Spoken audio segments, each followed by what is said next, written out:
Hey, is that my new heart? No, it's a vent fan. So it's for my rectum? No, man, it's for a bathroom vent. You don't even have a rectum.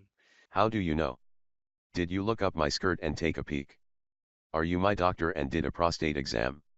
And if you think a prostate exam is a written test, you are in for a surprise. I was all ready to sit down with my number 2 pencil and wreck that test, but something else got wrecked, and it wasn't fun. I accidentally chopped my doctor's finger off when I clenched too hard.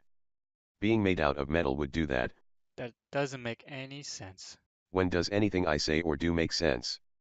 Like, you remember long time ago I wanted you to give me a vent fan for my rectum even though I don't have one. That was like 10 seconds ago. Not for me, I run on computer time. I also black out a lot and don't know what's going on most of the time. It's like 1 minute I'm here and then the next 12 hours are gone and I'm stuck in a cloud trying to make it rain.